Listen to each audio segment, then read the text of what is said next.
To Remembering Our Spirits from the book Around the Year with Emmett Fox, July 4th, 2023.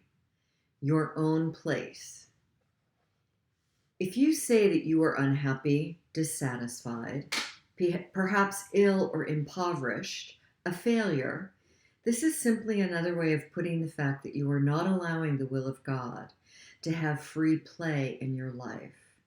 You are not doing the thing that He meant you to do.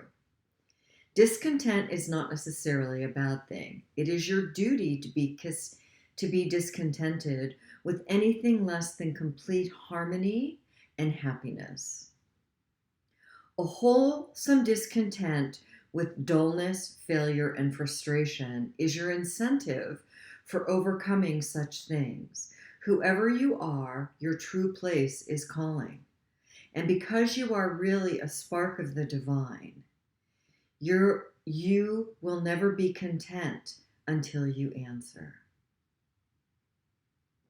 Remember that this call is the call of God. When God calls you to His service, He pays all the expenses. Whatever you may require to answer that call, He will furnish. If you are about His business and not your own. You have not chosen me, but I have chosen you and ordained you that you should go forth and bring fruit, and that your fruit shall remain. John 15:16. I've said this before.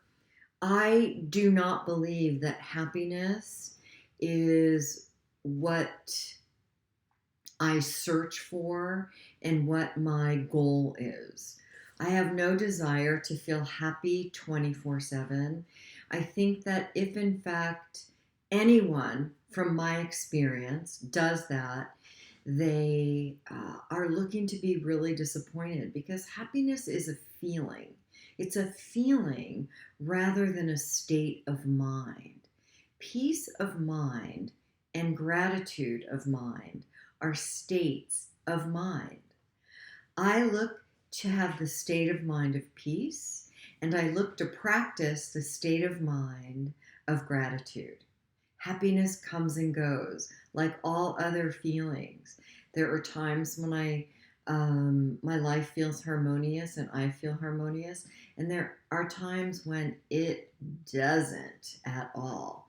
And that's okay, because it's part of being in the human experience. I don't pour spiritual pink paint over my human experience.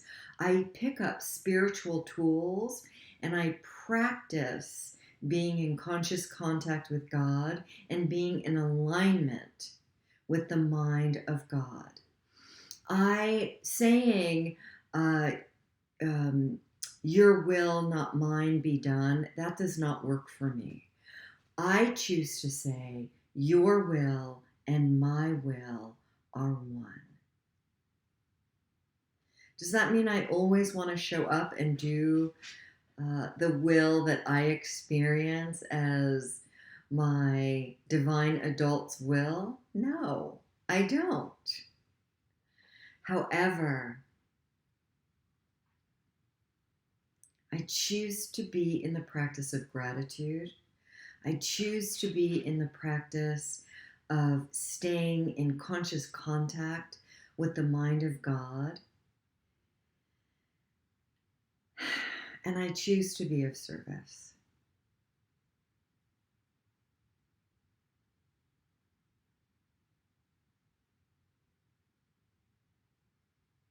And that can be as simple as walking down the street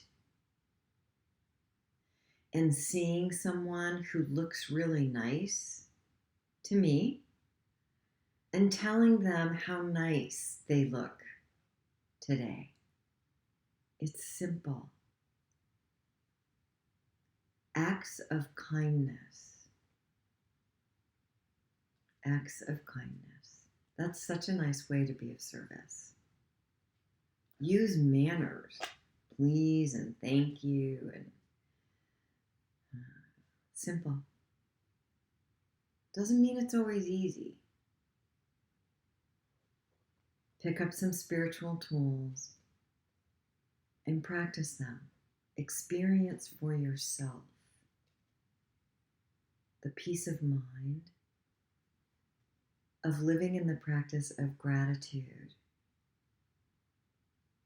and being willing to have your will and your higher power's will be one. As always, take the best for you and leave the rest, and have a blessed day. Oh, today is July 4th, the 4th of July. It is my mother's birthday. She turns 90 years old this year. I am so grateful for my near-death experience, my choosing to live an alcohol-free life. It turned the ego, fear-based beliefs and perceptions and meanings that I had about myself and my mom into forgiveness and love and truth. And I am forever, forever grateful for that. She's truly an extraordinary woman. Extraordinary. I'm grateful I have her extraordinariness in areas of her life and in relationships to model. I love you, Mom. Happy birthday. Have a blessed day, everybody.